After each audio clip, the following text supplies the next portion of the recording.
Seigneur pour ce message que nous avons partagé. Merci aussi pour la pensée que tu as révélée à Yves et qu'il va nous transmettre de ta part. Merci de le conduire, de lui donner les bons mots, de lui donner les bonnes images afin que, à notre tour, nous soyons doublement percutés, Seigneur, par ta parole et que ta parole puisse grandir dans nos cœurs et dans notre esprit.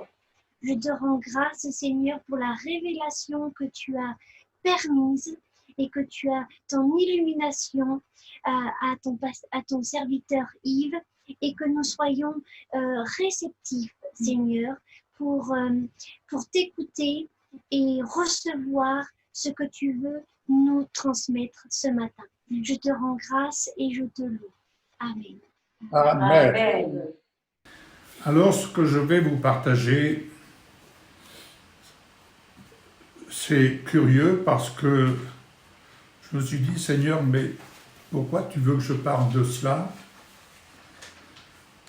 Et je n'ai pas insisté davantage, mais je dirais simplement que j'ai incliné mon cœur et je me suis soumis à ce que le Seigneur voulait faire entendre ce matin. On pourrait dire que, oui, c'est une façon de préparer, d'aplanir le chemin.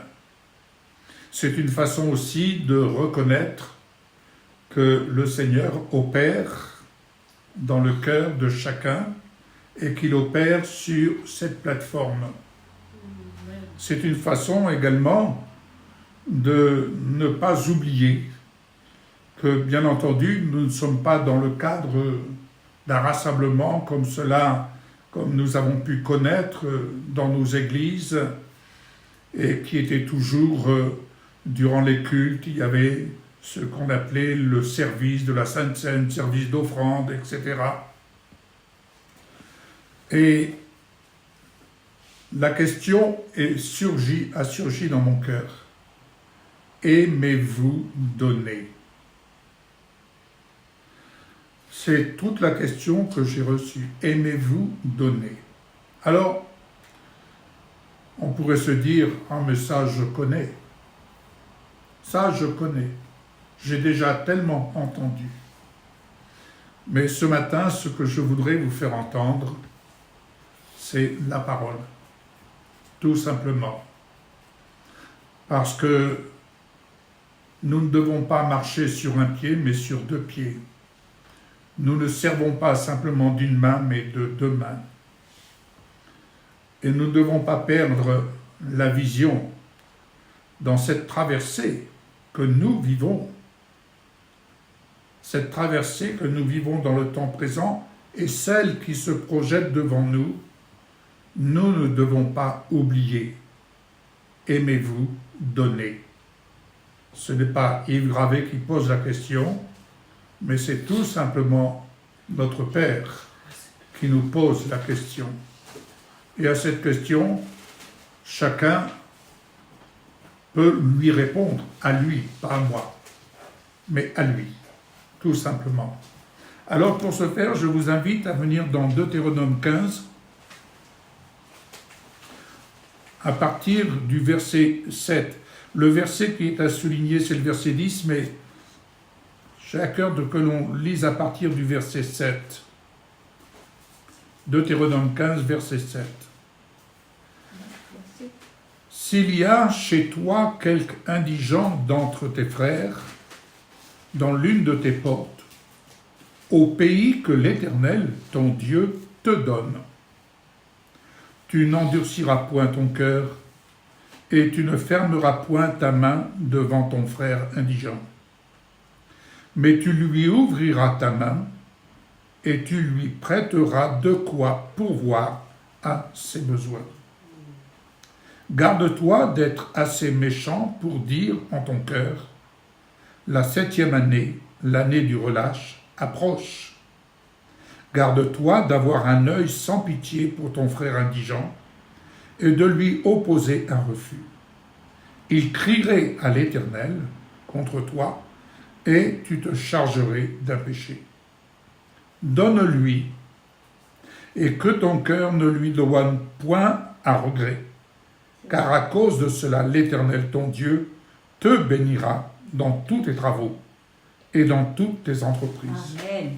Il y aura toujours des indigents dans le pays, c'est pourquoi je te donne ce commandement, tu ouvriras ta main à ton frère, aux pauvres et à l'indigent dans ton pays. Ça nous rappelle ce que Jésus a dit, des pauvres, vous en aurez toujours. Mais ce qu'il faut retenir, la parole que je voudrais que vous reteniez, donne-lui et que ton cœur ne lui donne point à regret. Car à cause de cela, l'Éternel, ton Dieu, te bénira dans tous tes travaux, dans toutes tes entreprises. Ce que j'ai noté sur le fait « aimez-vous donner ». Il faut avoir une disposition de cœur pour donner. L'amour divin, c'est lui qui irrigue le cœur. Il irrigue le cœur pour le rendre fertile à la générosité selon Dieu. Ainsi, le cœur irrigué ne donne jamais à regret. Romains 12, 8, passage que nous connaissons certes. Romains 12, 8 nous montre que dans la pauvreté profonde, dans les tribulations et dans une joie débordante, les Macédoniens ont demandé à Paul, à l'apôtre Paul, avec de grandes instances, d'avoir part à la collecte qui était destinée aux saints à Jérusalem. Mais il y a une chose que nous ne devons pas oublier, et il nous est dit au verset 2, attendez, verset 8, pardon, oui, attends, je ne vais pas faire une bêtise, Romains 12, verset 8, oui. Que celui qui donne le fasse avec libéralité. Que celui qui donne le fasse avec libéralité.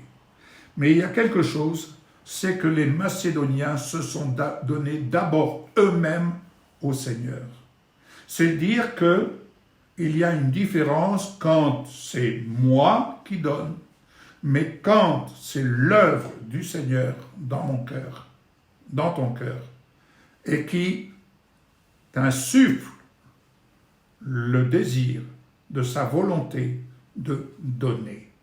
Tu donnes d'une façon libérale et tu donnes sans regret. Alléluia. Amen. Amen. Pourquoi? Parce que donner libéralement, c'est donner sans avoir peur de manquer. C'est vrai. Parce que quand on donne libéralement, la peur n'est pas ancrée dans notre cœur, car l'amour divin parfait chasse la crainte. Amen. 1 Timothée 6, 17. 1 Timothée 6, 17, qui nous rappelle une des promesses de Dieu. Il est dit, recommande aux riches du présent siècle de ne pas être orgueilleux et de ne pas mettre leur espérance dans des richesses incertaines, mais de la mettre en Dieu, qui nous donne avec abondance toutes choses pour que nous en jouissions. Il nous donne avec abondance toutes choses pour que nous en jouissions. Alléluia. Amen. Mais il recommande de ne pas mettre notre confiance dans des richesses incertaines. Proverbe 11, 24 nous montre que celui qui donne sans contrainte, mais libéralement, devient plus riche. Parce que la générosité que nous exerçons attire la générosité. Amen. Ce qu'un homme aura semé, il le récoltera. Exercer la générosité attire la générosité. Et ça devient un processus de vie qui fait que on devient plus riche, parce qu'en devenant plus riche, on attire la richesse. Amen. Et quelle richesse? La richesse d'en haut. Amen. La richesse d'en haut. Alléluia. Amen. On devient plus riche de parce qu'ils ont réussi à faire ce que Dieu nous inspire. Alléluia. Alléluia, Jésus. On devient plus riche parce que Dieu nous fait réussir dans ce qu'il nous inspire et dès lors que nous mettons en pratique, en action, ce qu'il inspire à notre cœur. N'oublions pas, nous sommes le temple du Dieu vivant. Dieu vivant est un Dieu qui agit. Amen. Il n'est pas mort, il agit. Amen. Celui qui donne sans contrainte, il se sait au service de la justice de Dieu. C'est ce que nous voyons dans Deutéronome. Donner aux indigents, en l'occurrence, c'est donner selon la justice de Dieu pour faire reculer les œuvres de ténèbres. Dans son action, celui qui exerce ainsi la générosité selon Dieu, il défie l'égoïsme et la peur de manquer. Il démontre de qui il dépend et qui le couvre. Et je dirais la chose autrement, il démontre de qui il dépend et qui le revêt. À ce titre, allons dans Romains 13,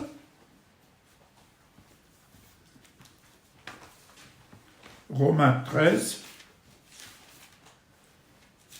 verset 34, je crois. Il n'y a pas de verset 34, ça s'arrête à 14. Oh, Seigneur. Attendez. Attends, je vais aller voir. Non, oui, ça s'arrête à 14. Oui. Attendez. Non, c'est verset 14. Verset 14. Mais revêtez-vous du Seigneur Jésus-Christ et n'ayez pas soin de la chair pour en satisfaire les convoitises. Se revêtir de Jésus-Christ de manière à faire passer la volonté de Dieu avant tout et avant de satisfaire nos propres besoins. Donc, celui qui exerce la générosité selon Dieu démontre de qui il dépend et qui le revêt. Allons également voir dans Galates, chapitre 3, Galates chapitre 3, verset 27. Vous tous qui avez été baptisés en Christ, vous avez revêtu Christ. Amen. Vous avez revêtu Christ. Et ayant revêtu Christ, nous sommes fils de Dieu. Amen. Et en tant que fils de Dieu, nous agissons comme Jésus, fils de Dieu. Amen. Nous sommes dans cette même capacité parce que nous savons de qui nous dépendons et nous savons d'où vient notre richesse. Ce que nous allons voir tout à l'heure. Matthieu 7, verset 12. Je vous partage cela parce que c'est, je dirais, un mode de vie, un principe de vie et je dirais un principe de vie que nous connaissons, que nous vivons, et je ne peux qu'encourager chacun ou que chacun soit renouvelé éventuellement dans ce principe de vie.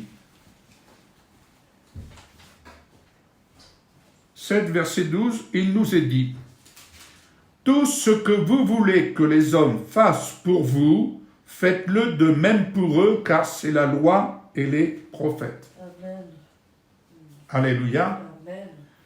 Et dans Ésaïe 26, 12, je peux lire pour vous, « Ce que nous faisons, c'est Dieu qui le fait. » C'est Dieu qui le fait. Autrement dit, ce que nous faisons pour les autres, c'est Dieu qui le fait. Amen. Dès lors que notre vie, nous l'avons donnée à Dieu le Père. Amen. Alléluia. Amen. Ainsi, tout ce que vous voulez que les hommes fassent pour vous, faites-le de même pour eux. Faites-le au nom de qui? Au nom de Jésus. Amen. Amen. Jean 5, verset 19.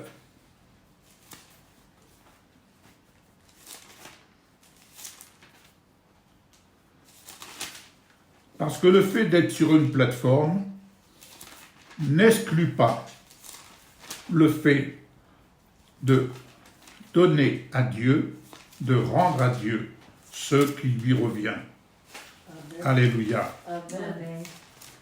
Alors Jean, je vais y arriver. Jean 5, verset 19.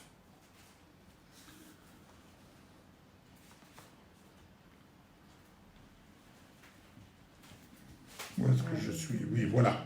Jésus reprit donc la parole et leur dit, en vérité, je vous le dis, le Fils ne peut rien faire de lui-même, il ne fait que ce qu'il voit faire au Père, et tout ce que le Père fait, le Fils aussi le fait pareillement. Alléluia. Il y a nos propres initiatives, certes, mais il y a ce que le Seigneur nous montre de faire. Et ce qu'il nous montre de faire, peu importe la distance, on a déjà rendu pas mal de témoignages à ce sujet, mais peu importe la distance, parce que avec le Seigneur, nous sommes hors de nos limites et le Seigneur agit parce que pour lui, dans le ciel, la distance n'existe plus. Donc, il n'est pas étonnant que le Seigneur puisse soit nous parler en vue de faire quelque chose à l'encontre de quelqu'un qui est là-bas à 5000 km, comme quelqu'un qui est près de nous. Peu importe. Mais il n'en demeure pas moins que nous sommes invités avec le Seigneur dans cette intimité, comme cela nous est rappelé, d'aplanir le chemin, d'aplanir les montagnes, n'est-ce pas? Et lorsque nous exerçons la justice de Dieu en donnant, n'est-ce pas? En donnant, vous allez comprendre, tout à l'heure je vais vous dire quelque chose, mais en donnant, eh bien, il y a cette injustice que nous faisons reculer. Nous faisons reculer l'injustice. Nous mettons un terme à l'injustice. Gloire à Dieu. Amen. Amen. Jean 6, 28. Alors là, quelque chose qui m'a fortement interpellé. Jean 6, 28, qui nous dit, et on lira à partir du 27, « Travaillez, non pour la nourriture qui périt, mais pour celle qui subsiste pour la vie éternelle, Amen. et que le Fils de l'homme vous donnera, car c'est lui que le Père, que Dieu lui-même a marqué de son sceau. Alléluia. Travaillez non pour la nourriture qui périt. Qu'est-ce qui périt? C'est tout ce dont, je vais prendre un exemple qui est parlant. Regardez toute cette population dans le Var. maison construite et tout ce qui s'ensuit, et voilà, d'un seul coup, plus rien. Plus rien. C'est triste. C'est horrible. C'est triste. Plus rien. Vous voyez ce couple qui est là dans sa maison, une belle petite maison, et d'un seul coup, disparu dans ces eaux tumultueuses.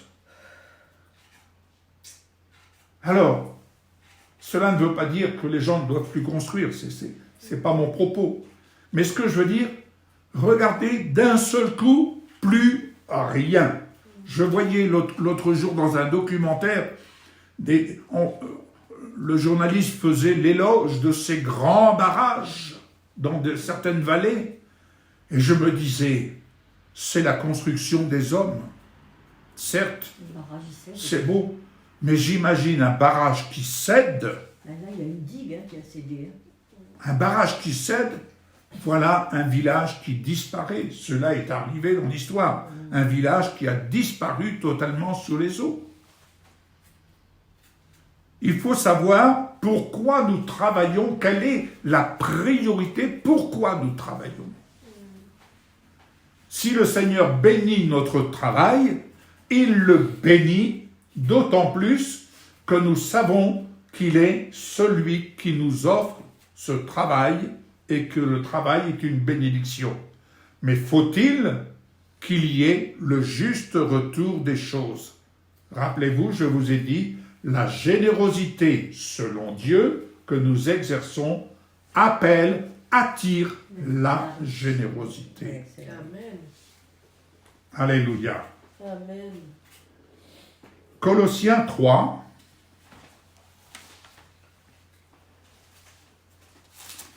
Colossiens chapitre 3 et verset 17.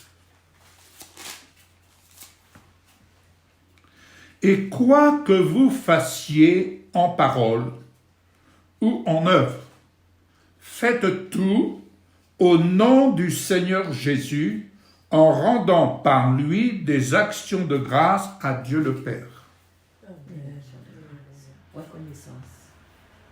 C'est une grâce de Dieu que de pouvoir agir libéralement et sachant pourquoi nous sommes amenés à exercer la libéralité, mais qui est à l'origine de cette libéralité à laquelle je suis invité à exercer. Et quand nous faisons les choses au nom du Seigneur Jésus, celui qui reçoit, celui ou celle, ou telle l'œuvre reçoit, sa responsabilité quant à l'usage qu'il fera, c'est sa responsabilité entre lui et le Seigneur. Notre responsabilité, quand nous exerçons la générosité, la libéralité, elle s'arrête là où commence celle de l'autre. Car chacun de ceux qui exercent ainsi la libéralité et ceux qui la reçoivent de la part du Seigneur, ne l'oublions pas, chacun devra rendre compte le moment venu. Amen. Chacun devra rendre compte. Alléluia. Amen. Amen. Amen. Ainsi, donné en son nom, au nom de Jésus, de Jésus-Christ, donné en son nom, c'est le don de Jésus que l'Esprit insuffle à notre cœur et qui fait naître sa vie. Qui fait naître sa vie.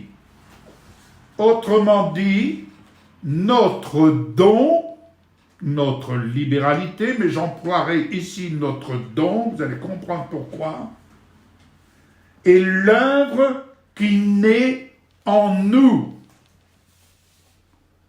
Donner le don que Dieu fait naître en nous. C'est son œuvre. Le don que Dieu fait naître en nous, c'est son œuvre. Aimer, c'est donner. Ainsi, donner, c'est faire naître, c'est apporter à la lumière. Marie a accepté le don de Dieu. Et le Saint-Esprit a fait naître dans son sein le don de Dieu. Et elle a porté et elle a donné naissance à l'œuvre de Dieu. C'était l'œuvre du Saint-Esprit. Et c'est exactement la même chose lorsque nous donnons le don de Dieu insufflé dans notre cœur. C'est l'œuvre de l'Esprit qu'il fait naître en nous et nous donnons naissance à la vie selon l'Esprit de Dieu. D'où donner, exercer la générosité de Dieu demande un cœur disposé à servir, non pas en fonction de ce que nous possédons, mais en fonction de ce que Dieu désire nous faire vivre. Ainsi, le miracle de Dieu qui s'est opéré, par exemple, avec la veuve de Sarepta, et qui n'avait plus rien, ou si peu, et elle voyait la mort venir pour elle et son fils, mais voilà que le miracle de Dieu s'est manifesté parce que Dieu a envoyé le prophète Élie qui a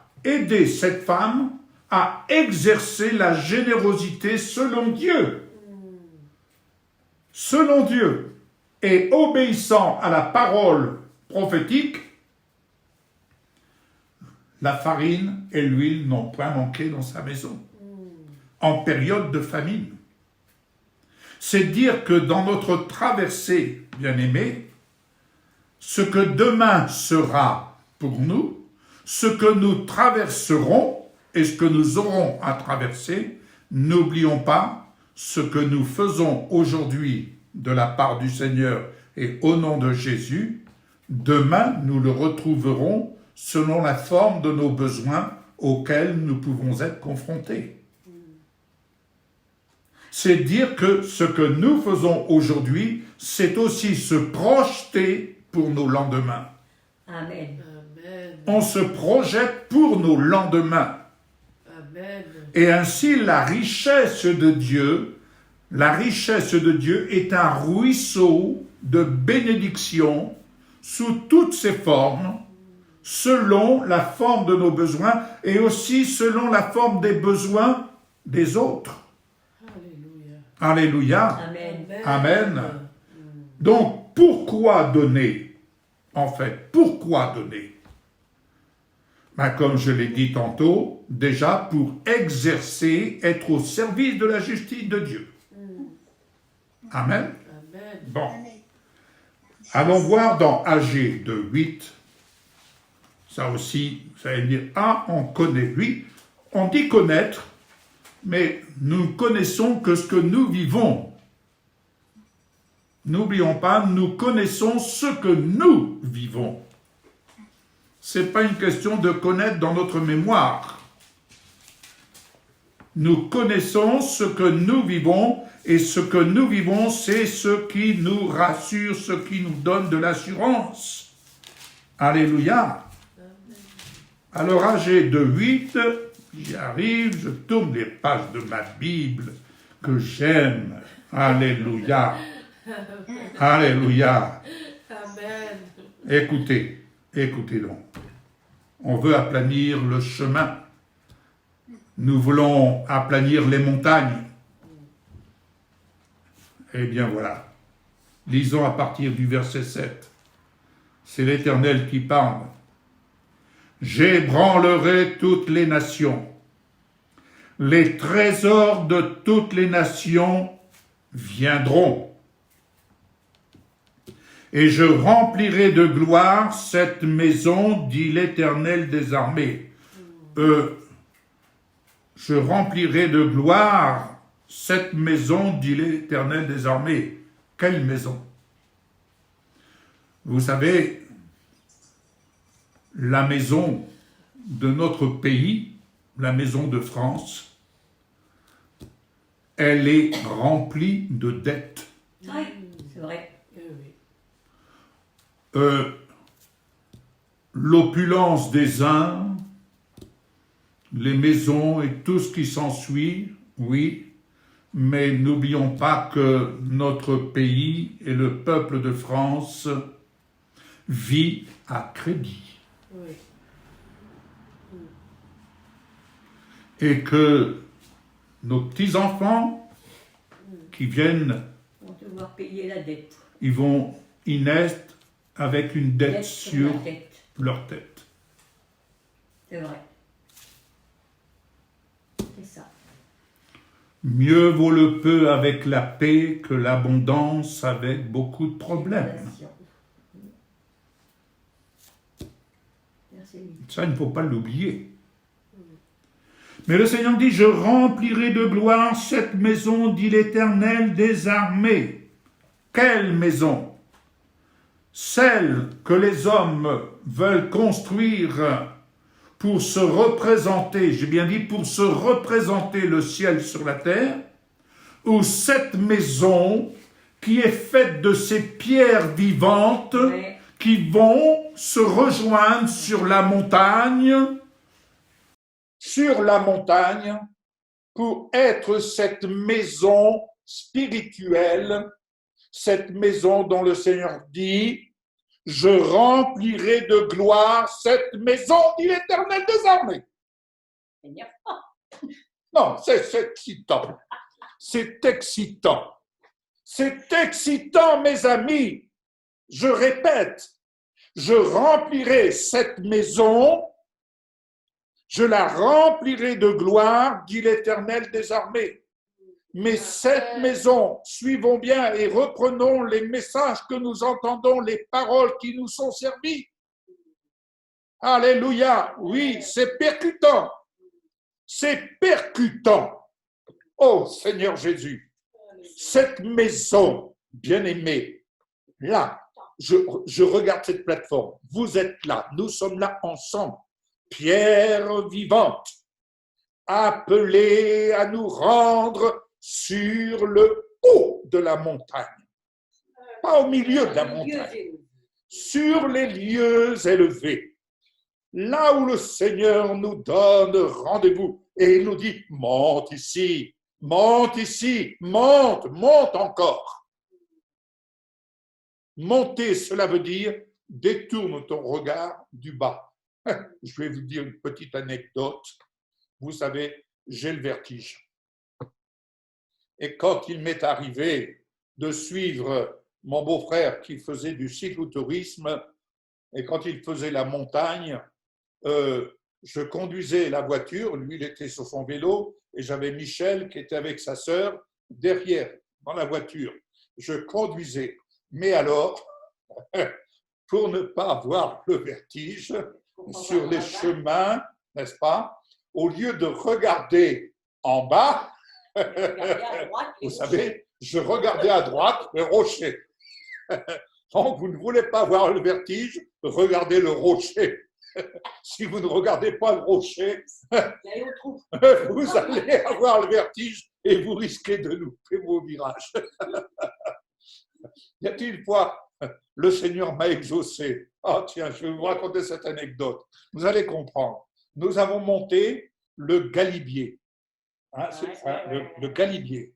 Et en montant le Galibier, alors c'est assez désertique, on va dire, mais à droite, c'est le vide.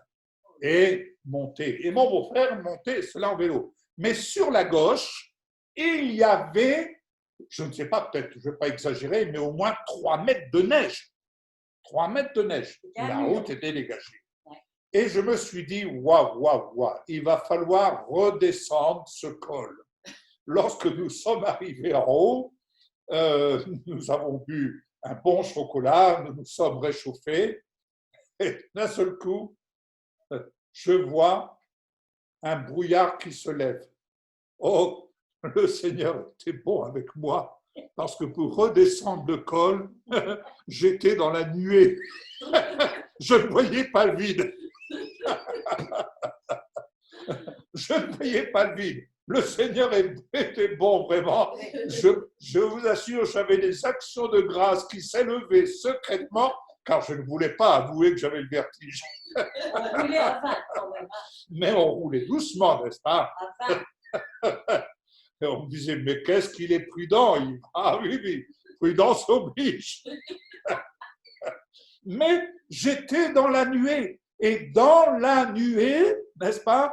Et n'ayez pas peur, il n'aurait pas le vertige. Mais continuez de regarder le rocher et montez, montez. Alléluia. Bien. Verset 8. Pourquoi? Parce que l'argent est à moi et l'or est à moi, dit l'Éternel des armées. Et écoutez ce qui suit. La gloire de cette dernière maison sera plus grande. C'est-à-dire qu'il n'y aura plus d'autres maisons ensuite.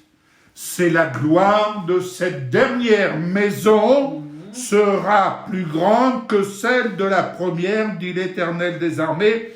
Et c'est dans ce lieu que je donnerai la paix, dit l'Éternel des armées. Mais bien aimé, la montagne que le Seigneur, la maison que le Seigneur se bâtit, elle se bâtit au sommet de la montagne. Amen. Amen. Elle se bâtit au sommet de la montagne. Amen. Comment le Seigneur va-t-il faire? Je vous l'ai dit tout récemment, quand je regardais certaines étapes du Tour de France, et au vu des paysages que nous pouvions voir, on voyait des chapelles, des lieux historiques construits carrément sur la crête de la montagne. Et à se dire, mais comment ont-ils fait? Bref, bon, ils avaient certainement des moyens, mais toujours est-il, ils cherchaient toujours à construire sur les hauteurs. Et pourquoi cherchaient-ils à construire sur les hauteurs? Je suis en droit de penser, ça n'engage que moi, certes, mais je suis en droit de penser qu'ils avaient une certaine vision, n'est-ce pas, de vouloir atteindre toujours ce qui était plus haut. Toujours ce qui était plus haut, et de construire toujours plus haut. Eh bien pour nous, aujourd'hui, ce qui est plus haut, ce n'est pas tant ce que les hommes ont construit ici-bas, parce que le Covid-19 a tout remis à plat. Oui. Il a tout remis à plat, quoi qu'on en pense, quoi qu'on en dise. Mais aujourd'hui, la véritable maison, et qui est la dernière, c'est celle que le Seigneur nous invite à être au nombre de ces pierres vivantes au sommet de la montagne. Alors, montons dans la nuée, allons plus loin, allons plus haut, mais n'oublions pas que venir dans la présence de Dieu notre Père au nom de Jésus-Christ, c'est venir également avec des présents. Amen. C'est venir avec des présents. Pourquoi? Parce que cette maison n'est pas de ce monde, et ce que nous avons la grâce de vivre et de dire, Père, merci parce que tes enfants ne sont pas pauvres, mais tes enfants sont riches. Amen. Amen. Voilà le message que je pouvais vous partager. Ben voilà. Aimez-vous donner? Vous ne demandez pas à me répondre. Prudence, elle dit les rois mages. Les rois mages, Saint-Esprit m'a dit comme les rois mages. comme les rois mages, Ouais, voilà, ouais, qui Jésus. ont apporté, n'est-ce pas, qui ont apporté là où Jésus venait de naître. Oui. Alléluia. Amen. Amen. Amen. Père, je te prie au Gloire à nom de toi, Jésus. Alléluia. Tu nous interpelles ce matin.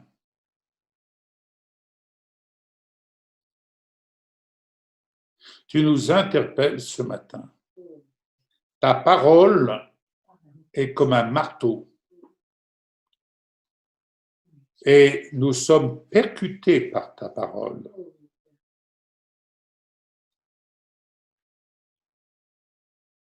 Seigneur, je ne peux pas répondre pour mes frères et sœurs,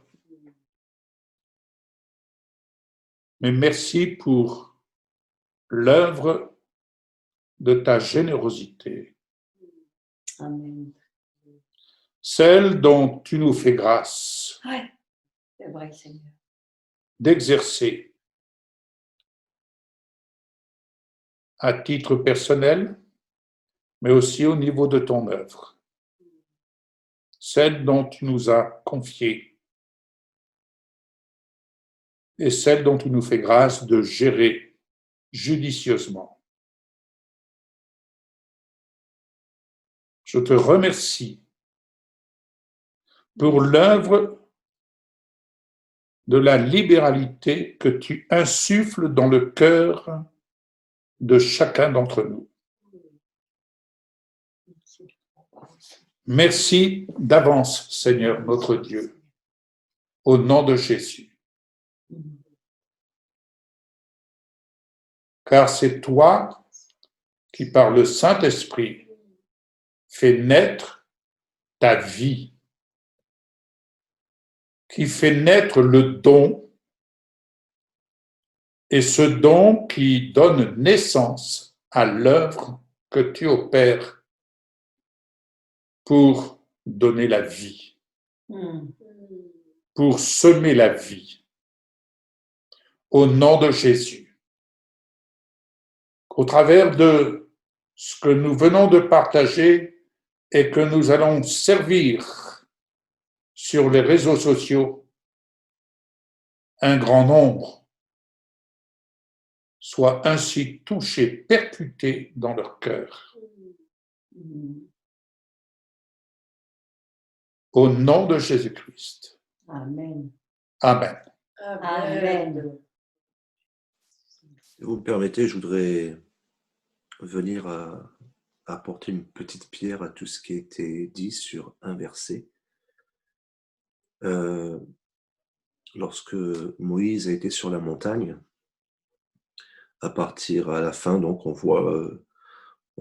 peut lire que Moïse pénétra dans la nuée et monta plus haut sur la montagne et demeura 40 jours et 40 nuits. Si vous regardez bien à partir du chapitre 25, voici ce qu'il est écrit, et là il est question des offrandes. L'Éternel parla à Moïse en ces termes: « Invite les Israélites à me faire des offrandes prélevées sur leurs biens. Vous accepterez de tout homme qu'il la donnera de bon cœur l'offrande qu'il me fera. Voici ce que vous accepterez en guise d'offrande: de l'or, de l'argent et du bronze, des fils de pourpre violette, du pourpre écarlate et de rouge éclatant, de falin blanc et du poil des chèvres, des peaux de bélier teintes en rouge, des peaux de dauphin et du bois d'acacia, de l'huile pour le chandelier et des aromates pour l'huile d'onction et pour les parfums à brûler, des pierres d'onyx et des pierres précieuses à enchâsser pour l'éphod et pour le pectoral. Le peuple me fabriquera un sanctuaire pour que j'habite au milieu de lui. Je te montrerai le modèle du tabernacle et de tous les ustensiles qu'il contiendra, et vous exécuterez tout exactement selon ce modèle. Donnez et il vous sera donné. L'or et l'argent appartiennent à Dieu. Mais lorsque Dieu est en train de parler à Moïse, lorsque Dieu est en train de lui donner en fait tout le modèle, même par rapport au coffre de l'Alliance, tout cela, Dieu n'est-il pas au courant que le peuple d'Israël à ce moment-là est en train de faire un veau d'or au moment où il est en train de parler à Moïse? Ne sait-il pas que le diable est en train de venir voler les richesses pour fabriquer, entre guillemets, un faux Dieu. Ah, Pour fabriquer, entre guillemets, un faux Dieu. Hmm. Autrement dit, les richesses qu'ils ont pris avec eux en sortant d'Égypte, vous savez, il y a des richesses, si on les gère bien, elles vont être une bénédiction. Amen. Si on les gère mal, elles peuvent se transformer en malédiction. Mais tout est grâce. Et Dieu, dans son immense bonté, malgré qu'il sait ce que le peuple va faire, d'accord?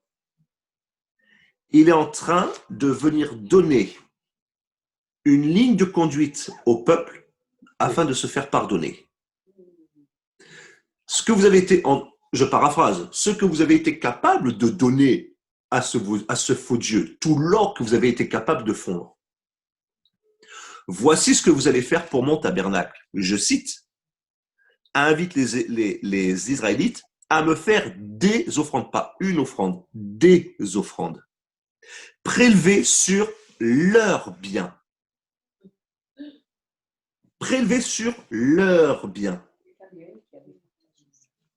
Regardez la suite. Vous accepterez de tout homme qui la donnera de bon cœur l'offrande qu'il me fera.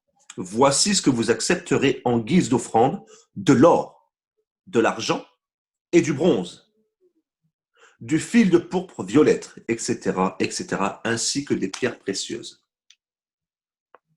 Autrement dit, le peuple d'Israël n'est pas parti sans rien d'Égypte. Le peuple d'Israël n'était pas pauvre.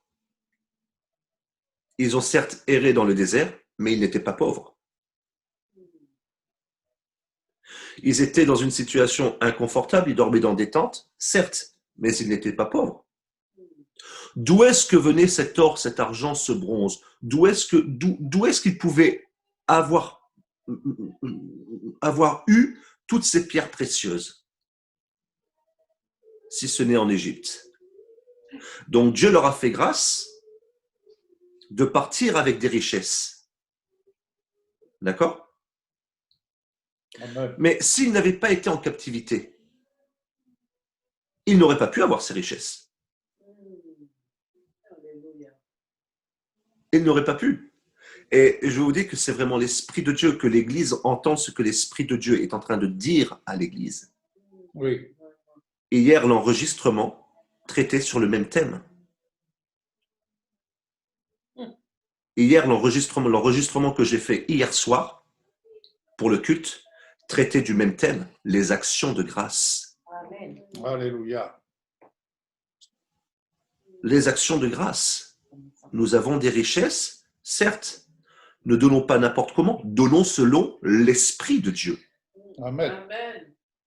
Voilà pourquoi donnez et il vous sera donné. Vous remarquerez qu'il est bien écrit, et l'Éternel a bien dit, vous accepterez de tout homme qui la donnera de bon cœur, l'offrande qu'il me fera, de bon cœur. Regardez toutes les instructions que Moïse reçoit sur cette montagne concernant le coffre de l'Alliance. Le coffre de l'Alliance et le propitiatoire, ce n'est pas de l'alu, ce n'est pas de l'acier. Ce sont tous des métaux précieux. Oui. Et lorsque vous allez voir dans le livre d'Apocalypse où Jean parle, et Jean dit au chapitre 4, je vais lire, vous allez voir, on parle de la Jérusalem céleste, certes, mais vous allez voir un peu ce qu'il en est. Chapitre 4, voici ce qu'il en est, je lis ça dans la version Summer. Après cela, je vis, et voici une porte était ouverte dans le ciel, et la voix que j'avais entendue au début, et qui résonnait comme une trompette, me dit, monte ici, je te montrerai ce qui doit arriver. Après cela, à l'instant, l'Esprit se saisit de moi, et voici, il y avait un trône dans le ciel, et sur ce trône, quelqu'un siégeait. Celui qui siégeait avait l'aspect d'une pierre de jaspe et de sardoise, des pierres précieuses. Un arc-en-ciel entourait le trône brillant comme l'émeraude. Encore des pierres précieuses. Notre Dieu n'est pas un Dieu qui est pauvre. Imaginez-vous ce qu'il y a dans le ciel, d'accord? Vous savez, j'ai beaucoup aimé ce que tu as dit tout à l'heure. Vive le ciel sur la terre. On veut vivre le ciel sur la terre. Et quand tu as dit ça, la pensée qui m'a sauté à l'esprit, Dieu est un Dieu de reproduction. Il a dit, faisons l'homme à notre image. Faisons la reproduction. Il nous dit, allez et multipliez-vous. Nous en sommes encore à la production, la reproduction. Mais lorsque le Seigneur est en train de parler à Moïse, il lui dit, et vous verrez ça à la fin du chapitre 25 au verset 40, « Fais exactement selon le modèle qu'il t'est montré. » Alors je vais vous dire ceci. La parole de Dieu nous dit qu'il y a plusieurs demeures dans la maison de mon Père. N'est-ce pas?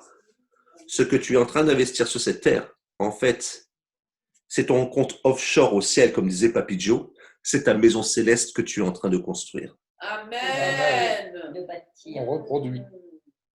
Notre Dieu est un Dieu de reproduction. Moïse a vu, je vais dire entre guillemets, le tabernacle céleste, d'accord? Et Dieu lui a donné les plans exactement tels qu'il l'a vu dans le ciel. Il lui dit, fais exactement selon le plan et le modèle qui t'est montré.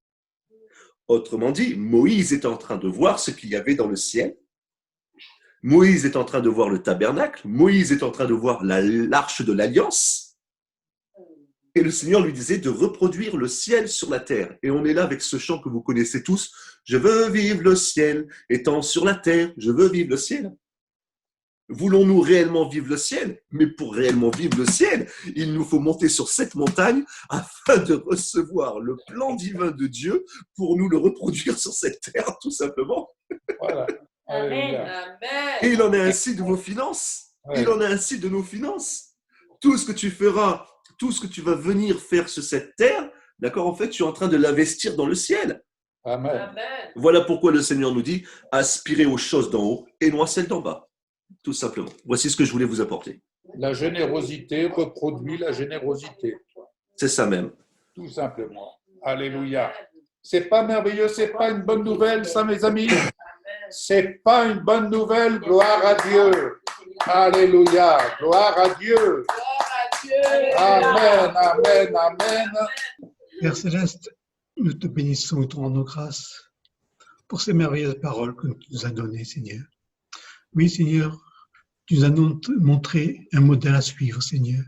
Un modèle à suivre parce que tu es notre Dieu et tu nous as préparé une maison merveilleuse là-haut, Seigneur. Oui, Seigneur, je sais, nous savons que nous serons merveilleux. Une cité céleste où il n'y aura plus de pleurs, de grincement de dents, Seigneur. Mais tu seras là, notre joie, et nous pourrons t'adorer en vérité, Seigneur. Nous te rendons grâce pour cela, Seigneur. Oui, donne-nous d'être tout le temps plus généreux envers toi, Seigneur, en toutes choses, Seigneur, afin que ton nom soit glorifié, adoré. Garde-nous cette semaine, Seigneur, et glorifie ton nom au travers de nous. À toi seul de la gloire et l'honneur. Amen. Amen. Amen.